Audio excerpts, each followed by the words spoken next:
Hello and welcome to JoyNews Prime. We're coming to you from our studios here at Kokomlemle in Accra. We're live on DSTV channel 421, GoTV channel 125, and around the world on myjoyonline.com. My name is Samuel Kojo Brace. And I am Adwoa Safo. Coming up on JoyNews Prime, former Procurement Minister Adwoa Safo, in an explosive interview with JoyNews, narrates how the Akufo-Addo-led government destroyed her father's business.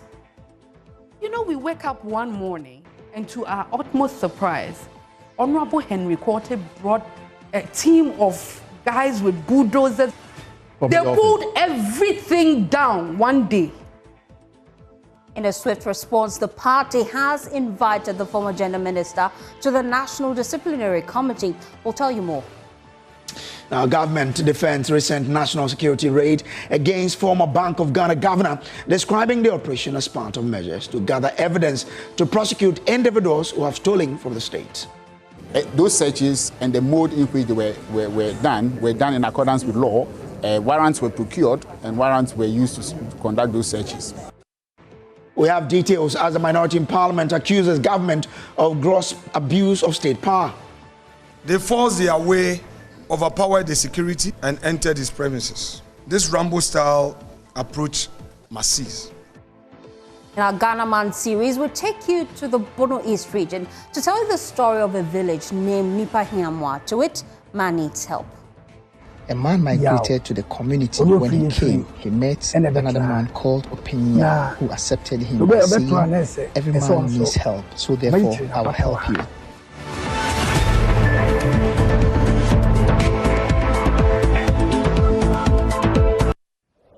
Well, tonight we start with the former Member of Parliament for Dominkwabian, Adwoa Safo, because she has been narrating in an explosive interview with JoyNews how her father's business was destroyed under the former President Akufo-Addo's government. Now, Adwoa Safo, whose relationship with the New Patriotic Party went sour before they lost power to the NDC in the 2024 general elections, told Elton Broby on the Pulse show that the party she sacrificed for over 12 years as a Member of Parliament treated her and her family with disdain, leading to her ousting by the party. The former Procurement Minister also narrated for the first time how a team led by the then Interim Minister Henry Quarter, with authorization from above, destroyed her father's business. And we did a lot of things that got people really aggrieved. People were really bitter. The business community. My father is a typical example. The president was my father's lawyer in the 80s and in the 90s. So he has a close relationship with my father, Apostle Dr. Kojo Safo. He has a lot of businesses. One is our transport company, Imperial Express. Right. It was thriving, it was doing very well.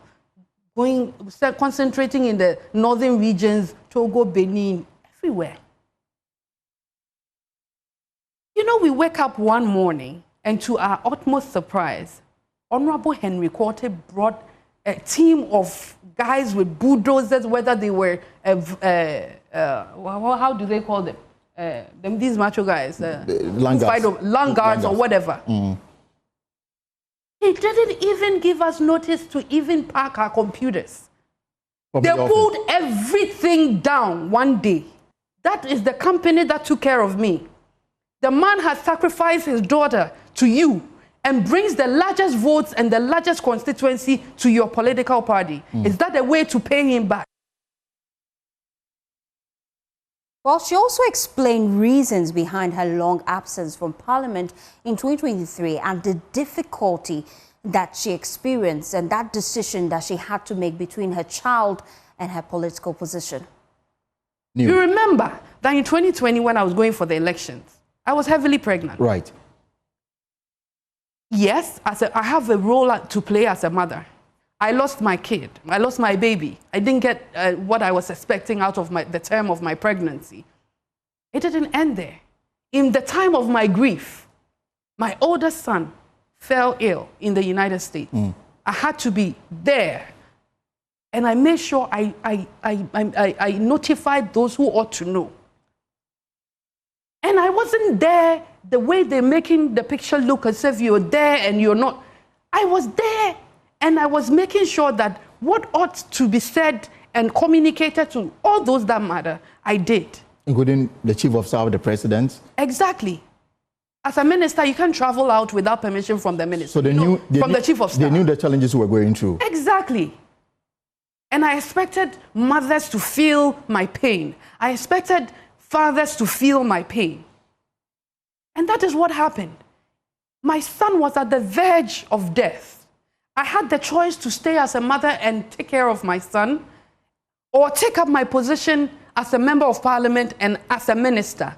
Any mother looking and watching me today should put herself in my shoes. What choice would you have made? Of course, if you're not a witch, you're going to choose that of your child. Well, Adwoa Safo also described the committee set up by her party to look into the defeat of the NPP in the 2024 elections as bogus. Very bogus committee. Why do you say so? Why? And you know, a committee that is put together, and it's an intentional committee put together just to make sure that we find certain facts and push a particular candidate away from the candidacy so that we can bring our own. You call that a credible committee, fact-finding committee? If Professor Michael Quay thinks he has integrity, thinks that he is credible, I want the first page of his fact-finding report. Why my son Michael Quay Jr. lost Domeko Abenya's seat. He should give us a detailed report on that. That is possible. If he's able, no. It is possible it could be captured. No, if he's able to do it, and do it with the needed integrity, with the transparency, without biases and prejudices, I will take any report finding that he puts in there against Dr. Bawumia. But in the last hour, the party has referred the former gender minister to the National Disciplinary Committee for further action following her interview with my colleague Elton Brobe on the polls. Well, coming up on your screens now is that statement put together by the party, and they're just making their thoughts known. And it says that New Patriotic Party acknowledges the disappointment and emotional distress caused by our defeat in the last election. Many of us as party members have on several platforms expressed our anger, disappointment and frustration. However, we humbly ask that all party faithful remain calm so that cooler heads may prevail at this time. As an officer of the party mandated by the party's constitution under Article 10(7)(5) to coordinate the activities and operations of the party, please note that all party members are hereby directed to immediately cease discussing party issues that create unrest, negativism and disaffection in the media and other related platforms. Now, this statement was issued earlier, just before that interview granted by Elton Brobe on the polls, and this was actually by the party. Even before that interview, they were cautioning members that they should quit, having interviews on air that would cause disaffection for the party. So if you look at the statement itself, it again continues to say that let us be mindful of Article 35, 3.5 of our party's constitution, which inter alia enjoins us to promote and defend the good name of the party. Going forward, the national, regional and constituency party leadership shall respectively refer any member who violates this directive to the appropriate disciplinary committees of the party. So sort of the party gave the hint that if any party member continues to speak to the media, this will happen.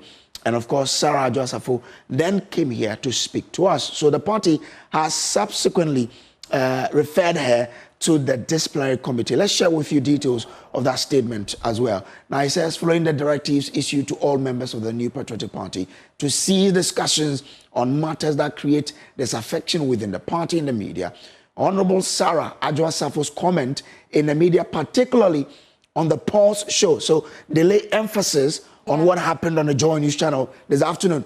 It says, lay news, on the Pulse show of Lay News, a clear contravention of the directive issued to all NPP members, reference NPP/HQ/PR/2025, they give a reference to that particular statement. Say, and quote, as she is aware, the directive explicitly states that all party members must cease discussing party issues that create unrest, negativism, and disaffection in the media and other related platforms.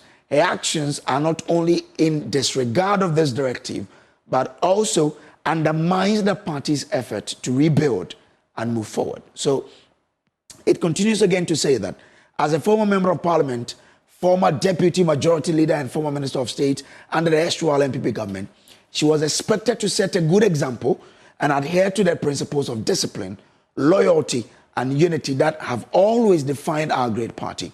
Her failure to do so not only reflect poorly on her, but also in contravention of Article 3.5 of the party's constitution. And then it goes on to say that constitution, which among others enjoins us to promote and defend the good name of the party in breach of the above provision, as the party's constitution and the directives issued earlier. They go on to state that Sarah Adwoa Safo is hereby referred to the National Disciplinary Committee of the party for further action. So that is what is happening in the NPP now. As we speak, Sarah Adwoa Safo, formerly a former MP of Domkobe, has been referred to the disciplinary committee by that statement we shared with you a while ago. Let's bring in political scientist, Dr. Rashid Rahman. He's joining us via Zoom for more. Doc, I'm grateful to you for joining. What do you make of all of these developments within the NPP in the last 3 hours?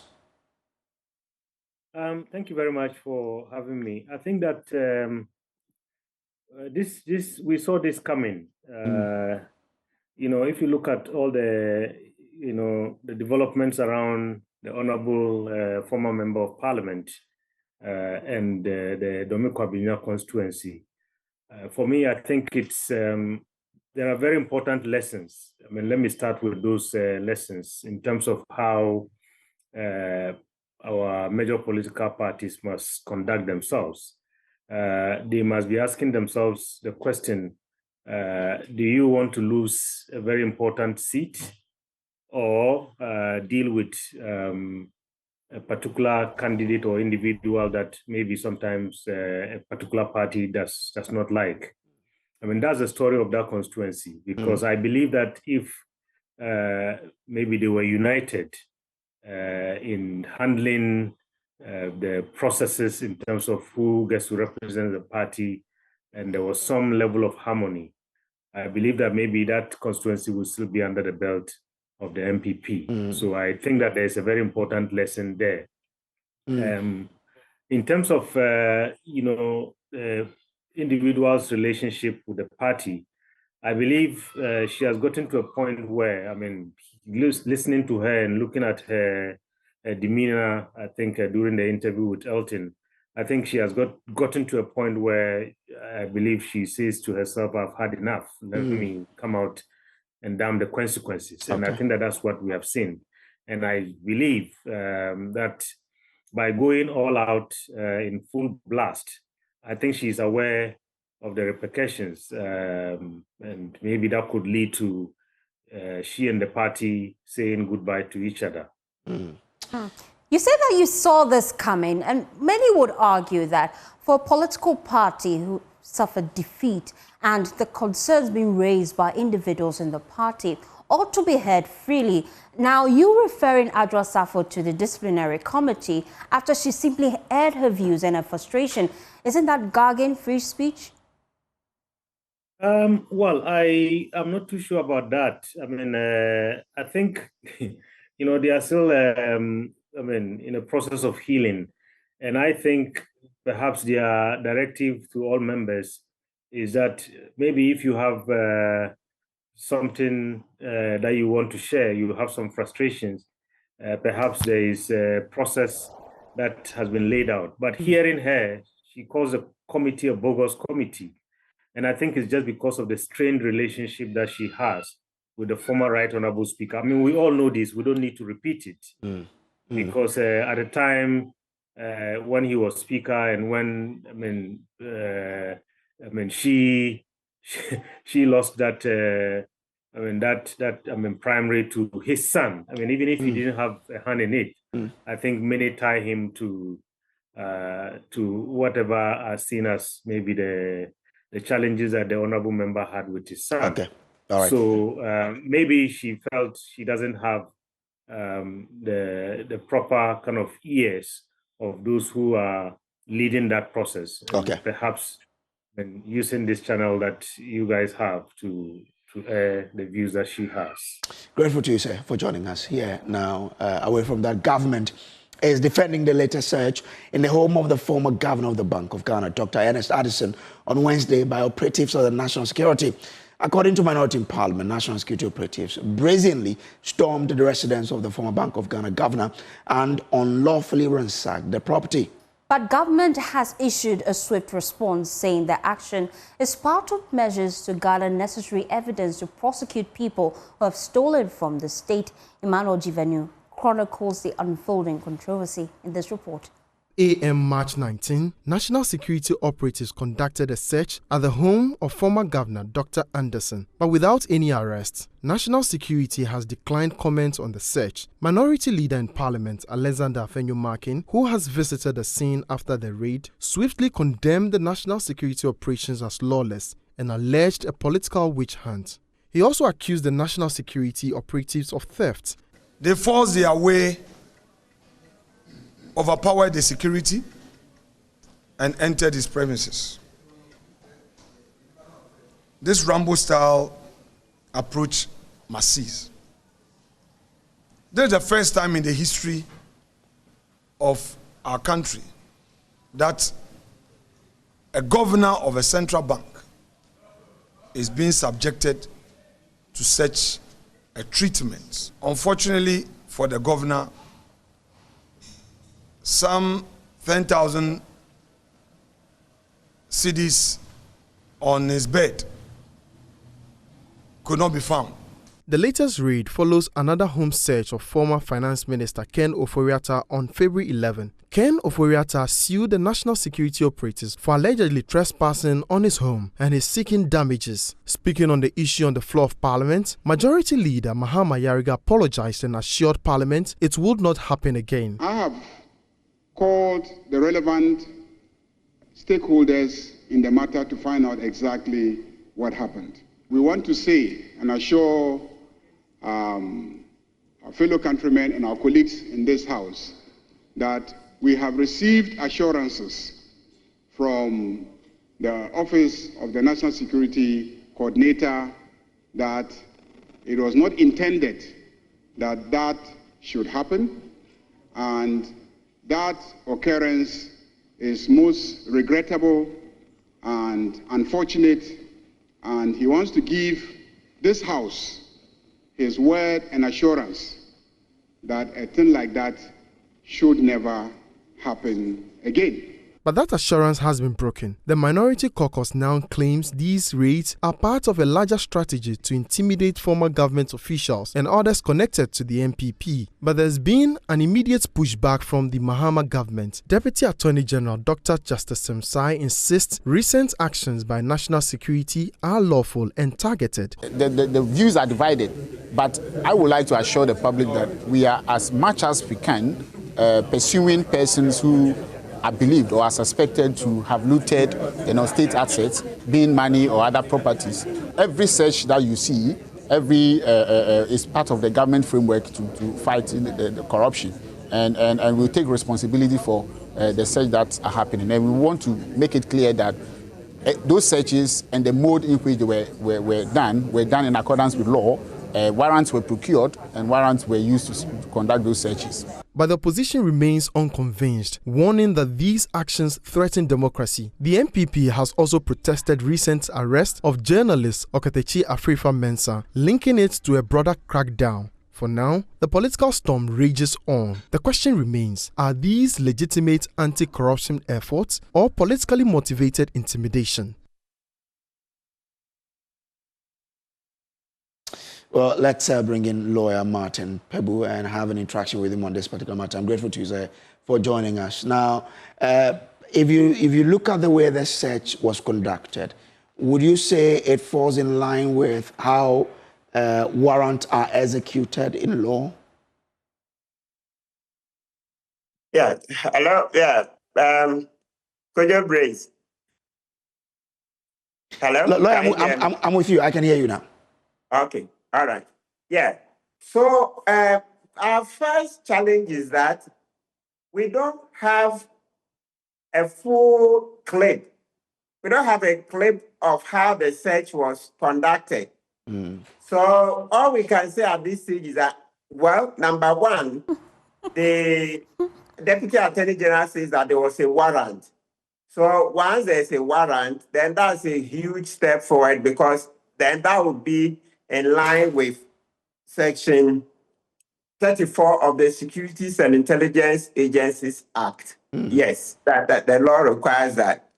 But beyond that, because we didn't see the procedure, how it was done step by step, nobody, outside the team can properly answer that question. And so this quickly brings to the fore the need for the national security to come up with their standard operating measures on how these warrants are executed. Okay. When it comes to the police, there is one. I'll just show you the police service instruction, instruction number 191. You see in details how the police have given the rules about searches. But when it comes to national security, we have the Act 1030. That's the Securities and Intelligence Agencies Act. Then there is also another law, the Signals Bureau 1040. But we don't have details of how these warrants are executed. But if you look at the pictures that we've seen, you can see that they pulled out some cables and took away, and we are made to understand, the CCTV recorder. I mean, should that be something that the search warrant will mandate them to do? Good. So what the law says, if we are using the police, so when I say law, let's be careful. If we use the police standard, and also generally we are looking at common law principles, in the search warrant, you tell the court what you are looking for. So in the application to the court, you say that I have reasonable suspicion that this suspect, this person of interest, or this accused has taken, let's say, maybe a CCTV system that belongs to government of Ghana, or he has this or that. So you tell the court what you are going to look for in the house. Okay. But let me bring you to the work you did on oral. Was there anything linking the former BOG to any of the things that you investigated? Good. Mr. Brace, unfortunately, we've not been given clearance to specifically talk about the oral committee report in public. We'll pursue it. And I'm sure, in good time, it will be, the clearance will be given. Because I keep saying that President Mahama, when his first regime, he gave clearance for the JIDA report to be released. So if I compare the JIDA report, which hurt him far more, to the oral report, the oral report doesn't hurt him. So I don't see how it will not be released or will not be allowed to discuss. Martin, we've been hearing from the minority leader, Alexander Afenyo-Markin, alleged that items went missing immediately after this raid, and he's alleging that this national security operative may have taken them. As a human rights activist, is that the right way to go about this, really? Good. Now, that is Afenyo-Markin's claims. So now we are at the stage where we say, he says, she says. So the person is for the authorities to investigate. When they investigate, then we'll get to the bottom of the matter. But in the meantime, it also brings to the fore the urgent need for our police and other law enforcement institutions to use body cam. Let's have body cameras so that everything that is happening will be videoed, right? Yes. Okay. That is it. We are grateful to you, Lawyer Martin Pebu, for joining us here on JoyNews. Well, Kojo, let's remain on security because the Ashanti Regional Security Council has beefed up police visibility in an attempt to deal with recent killings of mobile money vendors. 3 mobile money vendors have died in separate incidents in Kumasi in the last 2 months, prompting RegSec action. The regional minister, Dr. Frank Amoakohene, says dealing with illicit arms and ammunition will fight the crime. There's more in this report by Nana Yaujima. The killing and robbery of mobile money vendors have caused fear and panic in parts of the Ashanti region. Aside from enhancing police visibility, mobile money vendors will be given training to ensure their safety. The regional minister, Dr. Frank Amoakohene, announced a crackdown on unlicensed motorbikes, among others. Most of these cases, especially the ones that we have some footage, you realize that the motorbikes were not registered, and for that it becomes difficult tracing them and all that. The last is that we put a bounty on the heads of these suspected criminals, so that anyone who comes out to provide us any relevant information that will help us arrest them would at least get a handsome reward to be able to encourage people and informants to volunteer the information. In 2 of 3 recent killings of Momo vendors, firearms were used. During a meeting with the National Commission on Small Arms and Light Weapons, the regional minister requested the support of the commission in dealing with insecurity in the region. We've had a holistic conversation on how we want to review these use and distribution of firearms.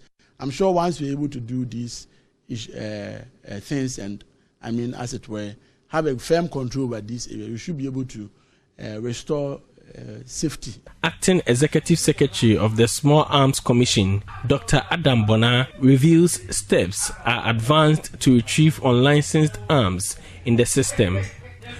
It shouldn't take too long. You are going to see us on your streets with our weapon detection system, scanning areas or scanning vehicles to be able to pick up weapons that are hidden in vehicles.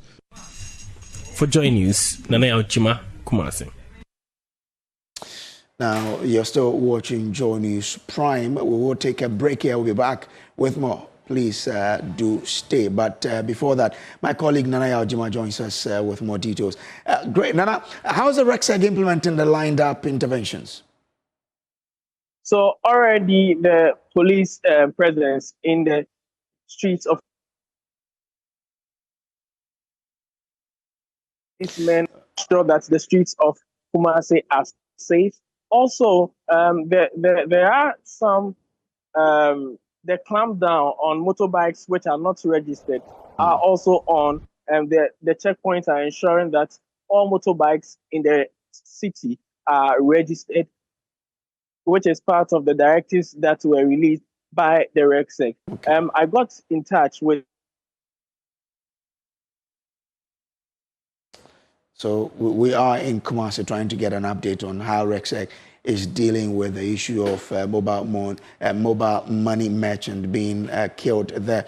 Nana Yaujima is giving us details as to how the RegSec is dealing with that. Nana, you were making a point when your light tripped.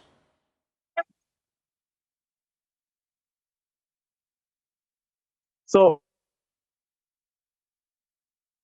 all right, apologies for the bad connection there. This is still JoyNews Prime. We'll take a break.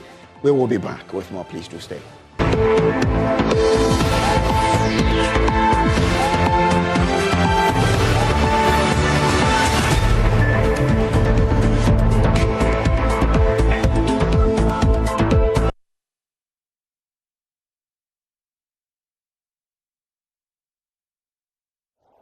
Welcome back from the break.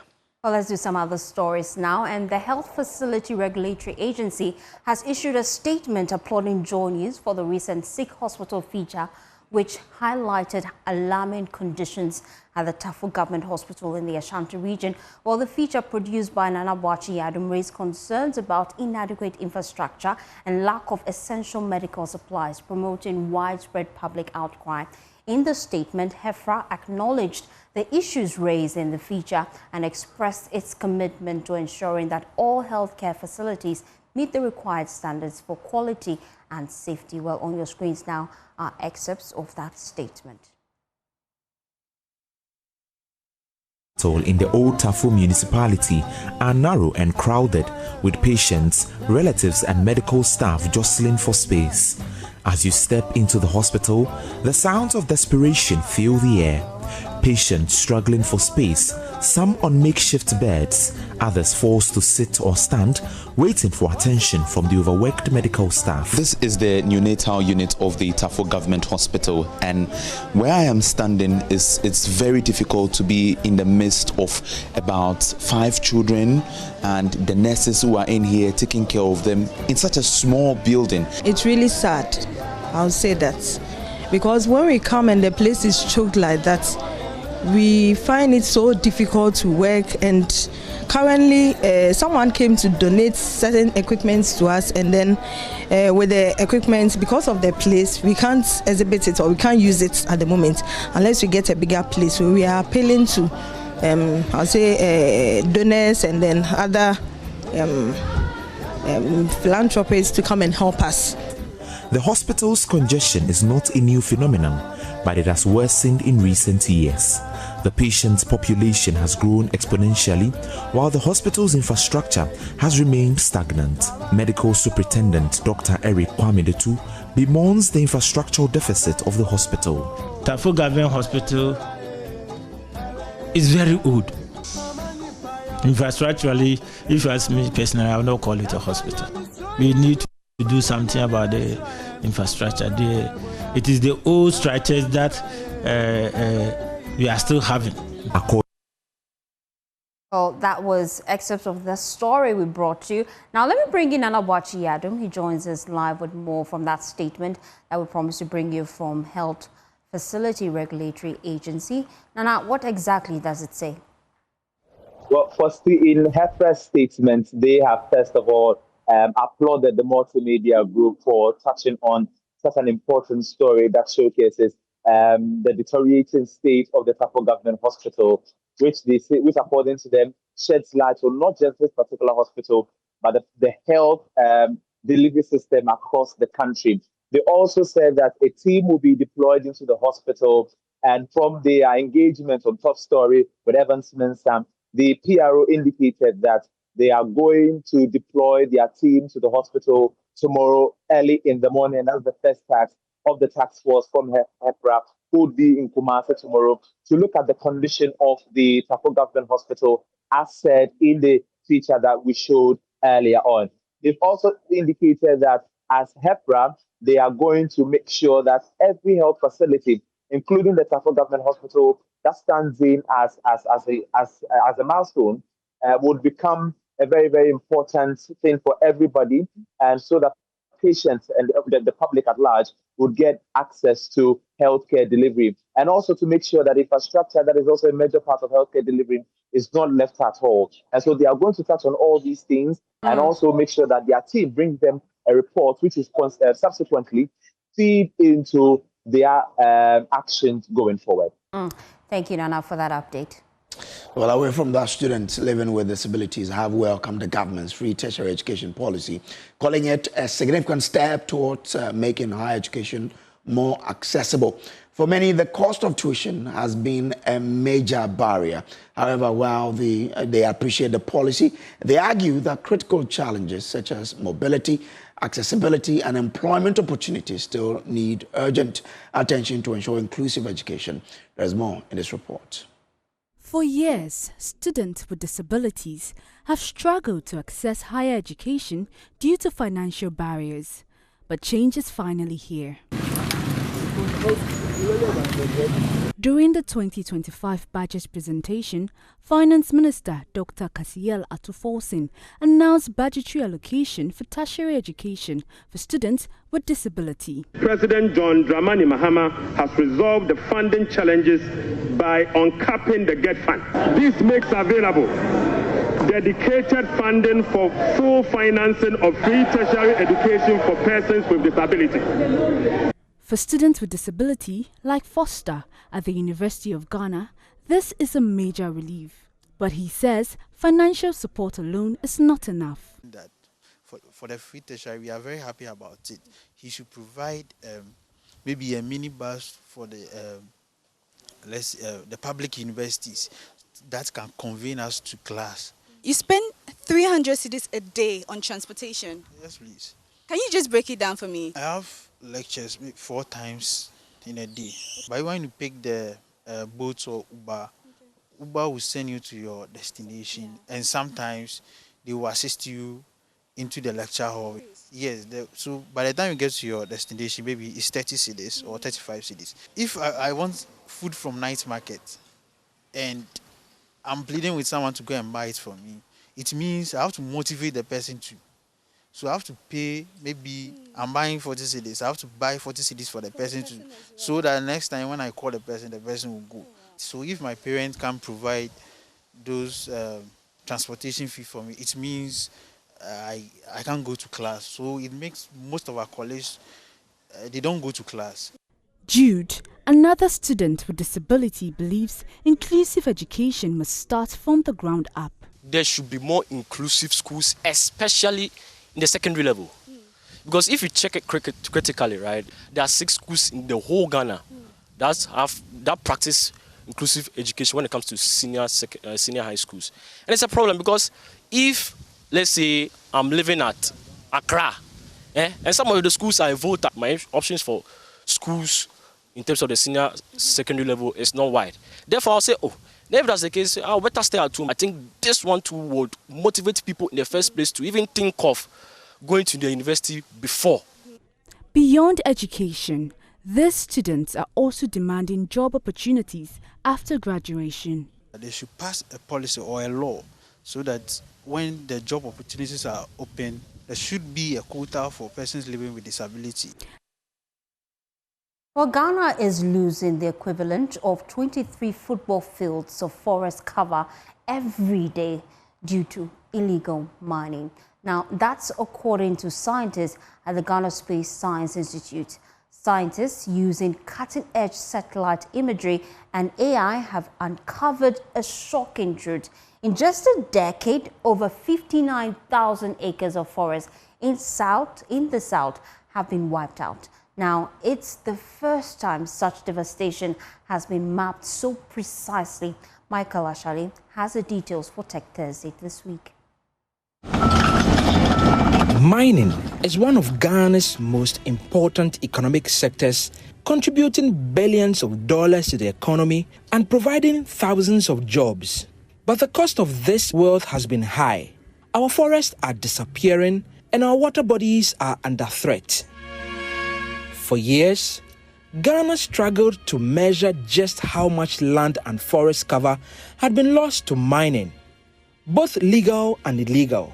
That changed in 2023 when, for the first time, scientists at the Ghana Space Science and Technology Institute were able to put actual numbers to the destruction. Between 2007 and 2023, we've lost almost 55,000 hectares of land. And how did we do it? We were able to do it with satellites. So we took satellite images from 2007, 2008, 2009 of the same location. Then we monitored the area that we are losing, right? Then we did ground studies to validate the satellite data. The findings were alarming. But just a year later, when the scientists updated their data, the situation had worsened. A little over 59,000 hectares of land has been converted to mining. So if you have lost that vegetation, and if you translate that amounts to about 84,000 football parks. That's quite a lot. It's not just forest. Ghana's rivers, once sources of clean water, have turned brown with sediment and toxic waste. The Space Science Institute has now developed a way to track these changes remotely. We also monitor our water bodies a lot, measuring turbidity. We take the ground data, we take the satellite data, then we validate, we try to compare. Once the model works, you can extend it to other areas where you don't have access to. So instead of touring the whole riverbank, you can just take a satellite image of a wide area, then you can still estimate the turbidity. Ghana's space scientists believe the country must take its space program more seriously. While other African nations are launching satellites, Ghana currently has none in orbit. We need to own our own satellites.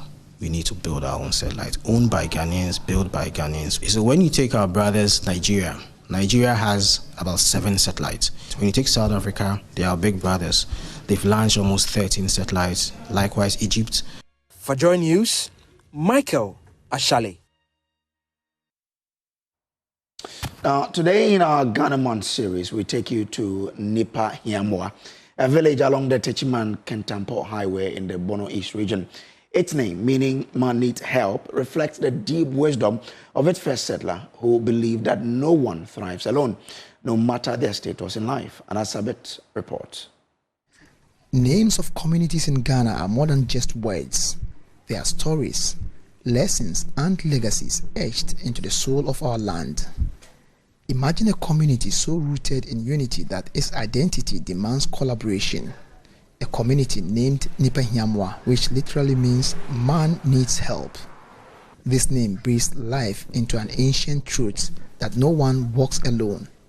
As we celebrate the Ghana Month, we are here to unravel the story behind this powerful name and meet the people keeping its spirit alive. James Najombo is the unit committee chairman here. The name of the community is not bad. It was named by our fathers. A man migrated to the community. When he came, he met another man called Opinia, who accepted him by saying, every man needs help, so therefore I will help you. One of the most interesting things we spotted here is that despite the fact that every man needs help, the people of Nipa Hiamwa feel they've been neglected by people in authority. Their biggest challenge has to do with the unavailability of proper school block to shape the lives of the community's next generations. A man's knowledge depends on education. Without education, one yields nothing in life. So when you take a look at our school structure, everyone wants to take his or her child to the city, so we need a new school infrastructure. This isn't entirely the community's only challenge. The absence of a health facility means people seeking for health care, including pregnant women, would have to trek to JoyNews, Bonomanso or Techiman to access health care. Sometimes when one is pregnant, we visit Bonomanso or Techiman for antenatal care. We don't also have any lorry station available to help us reach the health facility early. So as part of our Ghana Man series, this has been the narration behind the name Nipa Hiamwa, and it's an Asabet reporting for JoyNews. Well, we'll take a break here. We're back with Becky Bex on the showbiz. Stay on.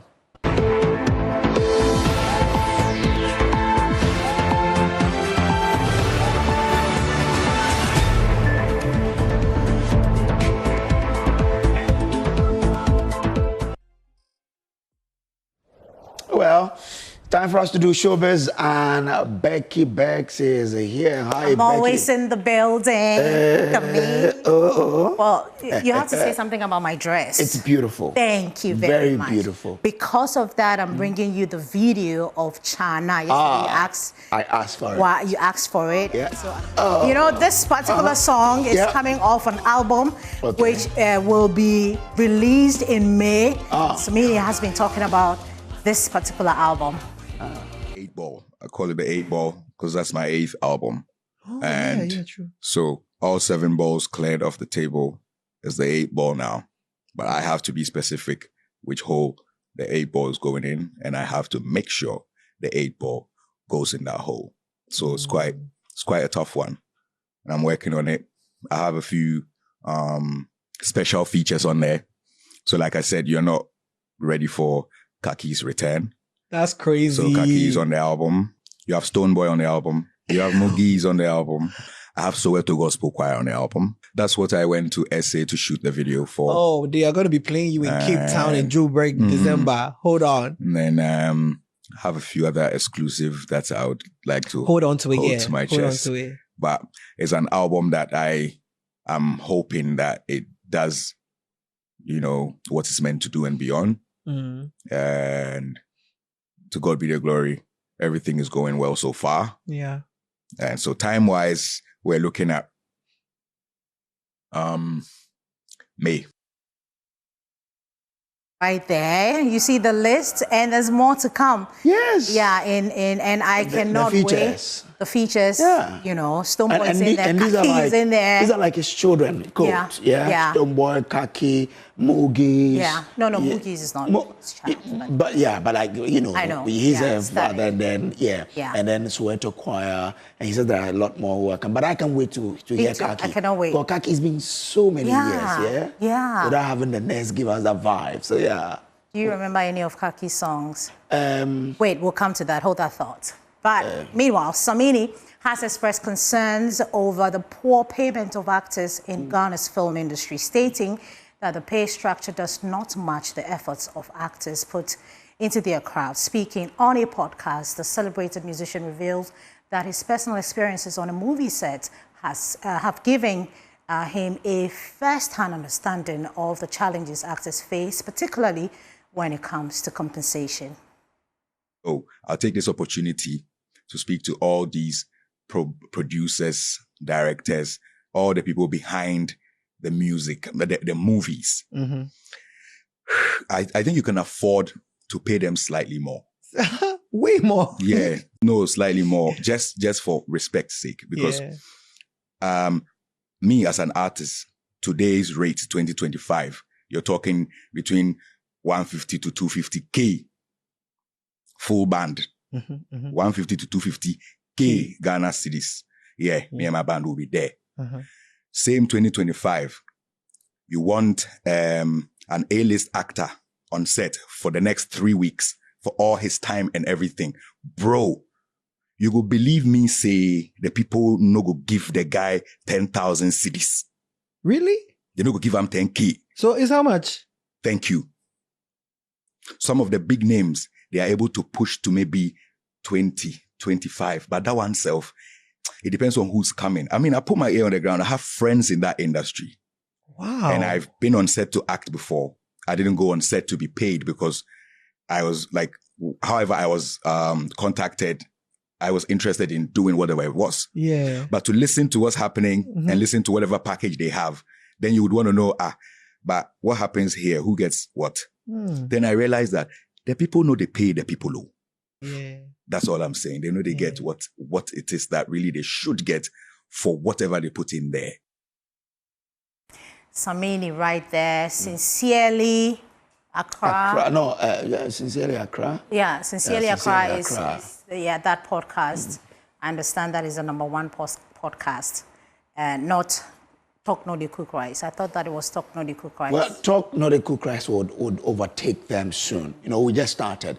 We'll overtake them at the right time, no problem. Okay. But maybe now I have to start talking about buying the Talk No Dey Cook Rice. Maybe, so that by the time it grows, the money comes to me. I really don't understand what is going on. You have to understand. Well, Samini ending that for us. The legend Samini, we cannot wait for that 8th album. He's been here, he's done that, and he's still here. And we appreciate Samini. We're going to do like a whole Chana dance. Brace, relax. Okay. So we'll do that to end the show. But please log on to myjoyonline.com/entertainment. You can go on to the main page as well, where you find all the news. So from us to you, if you're home, you can join the choreography by us. No, we have to learn from them. Masa, okay. Let's go. Today I tell you my people, shine like the bright morning sunlight. Let the whole world know the future is bright. Africa, you better teach her. Africa,